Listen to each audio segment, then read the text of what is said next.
Welcome back to Sip and Tea with the Mags. I'm Crystal. And I'm Melissa, and today we're going to be talking about what success looks like today and if it's changed from what success looked like in the past. So let's really get into it. So, the way I'm thinking about it, the way I'm looking at it, I think success has changed. I think in the past, at least from my understanding, success was pretty much the American dream, which was getting married, having children, having a house, the picket white fence, whatever that saying is. Oh, and the dog. Don't forget about the dog. Sorry. And I feel like if you had in the car, you had all those things, that was the definition of success. I do feel like now, especially with a lot of the younger generation, I don't want to say that it seems unattainable, but it just seems very hard for us right now with the reality we're having, because they're calling it inflation and things like that, but when in reality they're making it impossible for us to have our basic needs. So just from what I've been seeing in social media or just hearing people talk, it seems like success today is being independent and branching out on your own, not working in corporate America, doing some type of content, doing some type of trading, doing something that's not the traditional 9 to 5. I feel like that's what a lot of people paint success as today. What you think about that? I yeah, I agree. I agree with a lot of things you said. I do feel like from my perspective, success then was basically the same thing that you said, which was more of getting married, having kids, also staying at a job for like 50 plus years. Like that was what we were supposed to do. It was also about like making sure you have a socially accepted reputation. To me, a lot of the things that was considered success back then were things I want to say that were set by other people, but I also feel like it was set by what they had to go through. So I think for them, because it was hard to even get a job, um, it became, oh, let me get a job and let me stay here for a long time. So that means that I can take care of my family.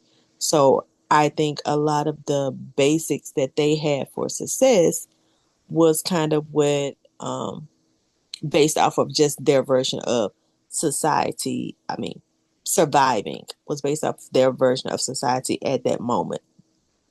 There were other things that I do feel like were not based off of survive. Well, actually, it still was based off of surviving. So, like, I want to use an example. Like,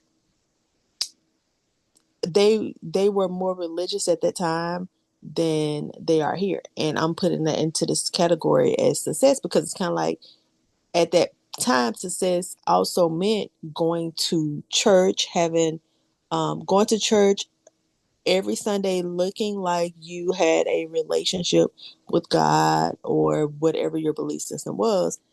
Um, yeah, like actually looking like it. Like that was success.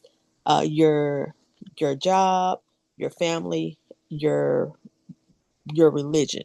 Those were the basis of success. So that's why I put that in there. Like, and I feel like most of that was kind of tied into their version of of surviving. And I feel like that we don't see things the same way, and so we don't have those same what am I? We don't have those same thoughts that we had at that time or needs that was going on at that time. Was it something that you want to add? Yeah, I was kind of going to say, I did want to add, there are also a big group of people that, we can consider older Gen Z or whatever you want to call it, or the younger millennials, that success to them is also just being steady and being able to have money to take a trip, being able to, and it's not having the money right then. It could literally be saving over the course of a couple of months, being able to do that and then take the trip, or being able to go out to eat with your friends without you with you having extra money and things like that. So that's also what I feel like success looks like now. But if you really look at it, it's also that's our bare minimum. That's what we're supposed to have. But right now, it's like people are wanting that. People is basically looking at our basic needs as, oh, this is something I got to get to when it's really supposed to be that stuff should be available to us. There's no reason, we don't have extra money, and there's no reason that we should feel like this about, just things we're supposed to have. Right. So I feel like you're saying it's things you're supposed to have, but I also feel like the older generation could not even conceive like this is what we're supposed to have because they were too busy trying to like just survive. So now I feel like we have got past the whole surviving part. So now it's like as a society or, you know, as a society, we can focus on other things, because we are no longer at at that point. That's that I don't know, that's kind of how I see it. Like that was their main point. And now like, the younger generation's like, yeah, that's not our main point for living. That's not success for us just to be living. Like, also like what you were saying, just saving up money to go on a vacation, that's not our version of what success looks like to us. Also, let me say something because I have a question. Okay, I guess with you looking at the generation before you, whenever it came to like did they ever go out to eat with their friends, or like, was No, that a thing? no, no, no. It was never a. This is my experience. It was never a thing for them to go out to eat with their friends or family. Actually, going out to eat was not. It was never a thing. Like because like we're like remember we're still like newly coming off of like black people being able to go out and go to restaurants and being accepted to go into restaurants. So if you're talking about when I was a kid, there were not that many that I was aware of, and I was in a small town, so there may have been some places, but just where I was at, it wasn't. Even still now, they don't go out to eat with their friends. The closest they will get is going out to eat with some family, not even their family members that often. They go to church. They Yeah, go out to eat with their church exactly. members. So when the church say, "Oh, let's go, let's all the women go out to eat, or let all the men go out to eat," or I do remember sometimes with church, like let's say we go off to a service that was far away, we took a bus. Every now and then we would stop at a restaurant and go out to eat. And you know when else we would go out? After Easter, after Easter service, we would go out, and I feel like it was one other time we would go out. So it was things related or surrounding church. Like even for birthdays, I feel like it didn't become as normal to go out for birthdays until I was grown. That's when it became more normal, and I started like trying to make sure I would like take you out for your birthday. Like it became a regular thing, but for me, it was never a regular thing. Probably McDonald's for me when I was a kid. That was a birthday trip. I think that is so crazy. So I guess that's a big part of the disconnect and why things, kind of seem weird, because it's like our generation is like work is not all about work, go home, that's it. Our generation is like, I need time to myself. I need time with the people I enjoy talking to. I need balance. So that's probably where the whole work life balance came in at with work, because they really try to push that heavy, although they still don't have it. But they do try to push that heavy and things like that. But I think that's absolutely crazy. So I guess that does make a lot of sense because, like you just mentioned, for me, I'm like, oh, that's the norm. Like, we go out to eat for our birthday. We go out to eat. We done had a long day to relax, chill, have chit chat with my friends. I'm like, y'all, guess what that happened? So I'm just like, I'm I'm shocked hearing this. I'm so shocked. I had no clue about it. But no, but think about it. So it's kind of like when we are around my parents, your grandparents, like you know how hard it is to try to get them to go out, even if That's true. right, when I like even if I'm like, oh, I'm paying for it, like It it's don't matter. yeah. So it's just it's so hard to just get them to go out, and sometimes they still would rather just stay home. Like, oh, but I can cook this here at home. Why would we do that when we can go somewhere where we don't have to worry about washing dishes afterwards, cleaning up afterwards, the prep of cooking itself, going to the grocery store, getting the food, all the items. Like this would be just so much easier, and it's just it's not. as big of a thing for them as I'm gonna say enjoyment as it is for us. I think that is true, but I do want to add something because I feel like specifically where they are, um, I don't like going out in the city, in that area. So like back in our hometown, it's like, a larger city that we would go to that we usually go out to eat to. I don't like going to it because okay, we were in Texas, so we're like big on customer service. If I'm gonna give you a tip, like make sure the service is good. Like make sure like you're actually being attentive and different things like that. It's like I base it off of the type of service that you give because I'm going out to get an experience. I'm going out to be able to, like you said, get the drinks brought to us, have our food cooked right, and just different things like that. So it's like I don't feel like they have that customer service back then. So do you think that's why they don't like to go out, or you just specifically think it's related to like, oh no, we just gonna cook this at the house? I think it's just what they are used to. I think that was not that was not their norm growing up, so it's not something that They like know about. right, and that they just really truly enjoy. It's not their version of enjoyment and relaxing. So because it's our version of it doesn't mean it's their version of like enjoyment and relaxing. And so I'll say for me, it does remind me of like some of the points that I have for like what I feel like is like success right now at this point. And so what we talked about, I do feel like being able to like go out and eat reminds me of like success, just having the I don't want to say the luxury, but the option of like of having it. I feel like now success is more about making yourself a priority. That's my version of success. Making myself a priority. And that, and not just me, but I feel like for everyone now, if you're able to make yourself a priority, that equals success. And that would mean like putting up boundaries. Like if you are able to put up boundaries, you are on your way or you are being successful because you're not just, I ain't gonna say taking anything or allowing yourself to be treated any type of way. You are making sure like, hey, I don't like this, and and you're saying something about it. That also includes taking care of your mental health, like going to therapy and having things and working on things for yourself, pampering yourself.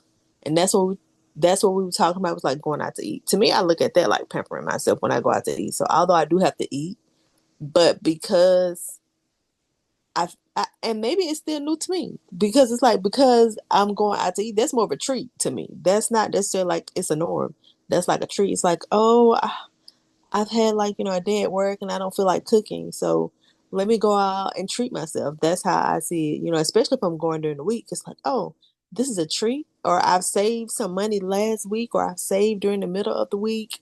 So now let me treat myself for like doing so good or something. I I also see it as me being able to accept help.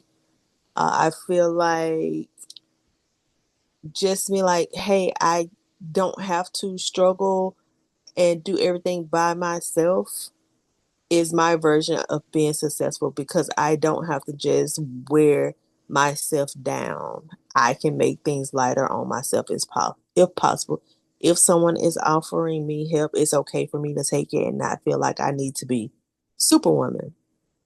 I feel like that was something that was put out in the on social media or in society. It's like, oh, black women are super women, are very independent, and somehow it got to, oh, women want to be that way because it makes them feel a certain type of way. No, I feel like we had to be that way for uh different reasons, and it wasn't that we wanted to, we had to.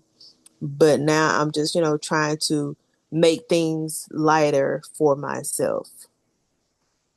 What do you think about the things I just said?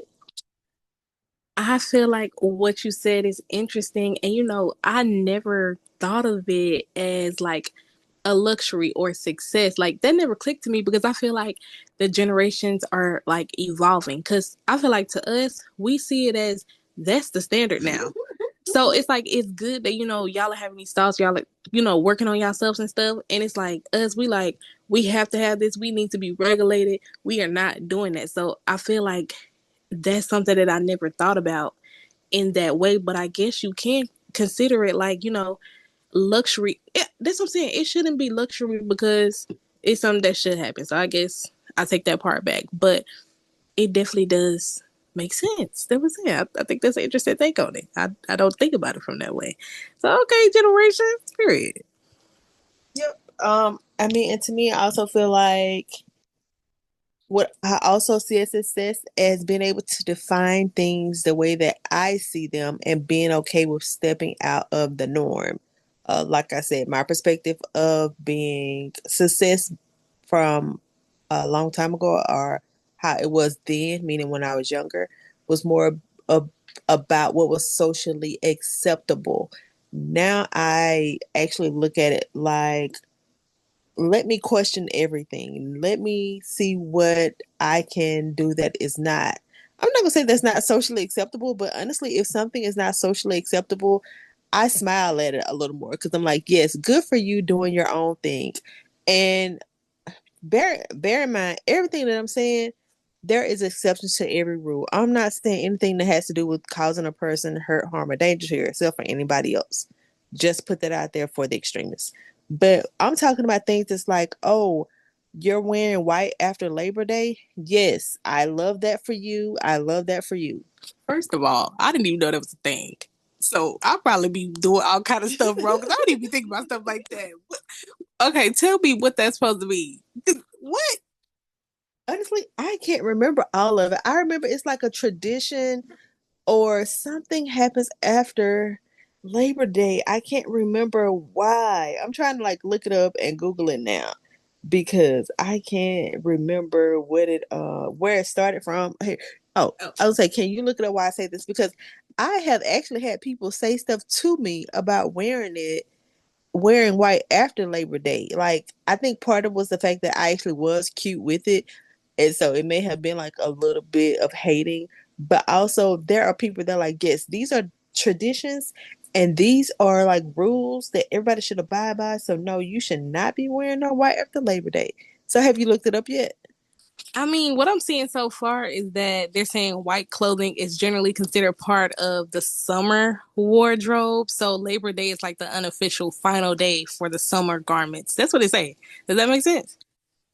Partially, but I also thought it was something else too, but I can't remember what it was. But yeah, there was something else to it.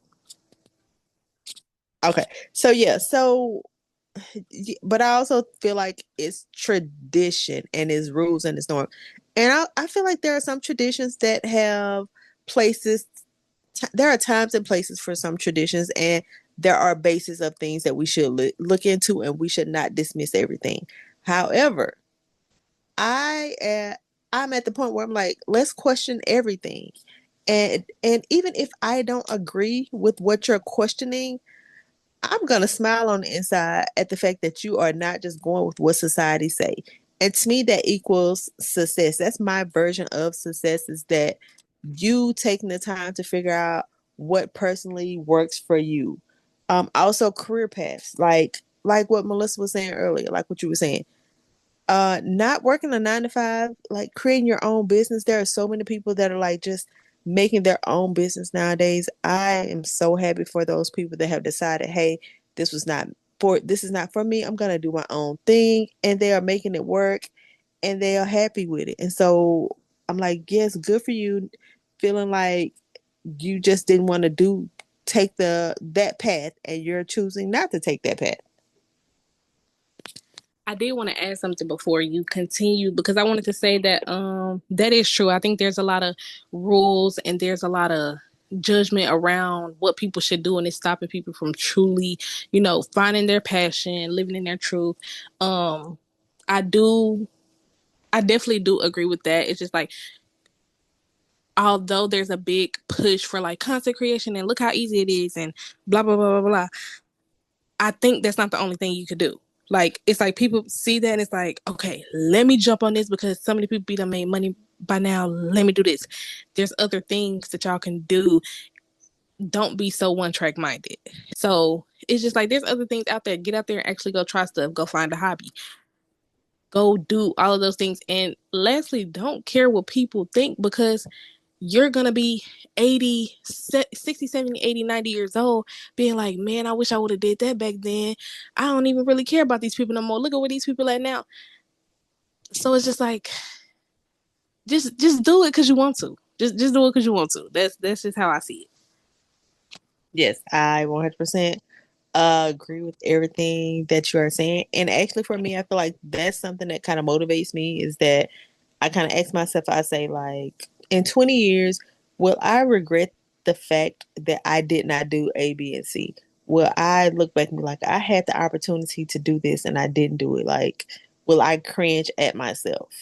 You know, how sometimes we look back at our life now and be like, oh, 20 years, prior or 10 years prior, I could have did such and such and such, but I didn't do it. Like, I don't want to have those moments going forward. So that's why a lot of decision making that I make is based on how, how would I look at myself in the future if I chose not to do it. And I just want to wrap up with this one last thing I feel like is part of success, which is that expanding your mind and being open to different thoughts, different beliefs, different ideas, different perspectives, like people that are just different from you. So I feel like if you are at a point where you can not only see your viewpoint, but also see somebody else's viewpoint, I feel like that is the definition of success, or one of my definitions of success, because you are just focused on expansive and not like just being it like one sided. Yeah. Was it something else you want to add or something else you had? No, I think that was it for me. I think we had a pretty good conversation today. It opened my eyes to some things I feel like I never thought about before it took into consideration. So we want to thank y'all so much for listening to today's tea.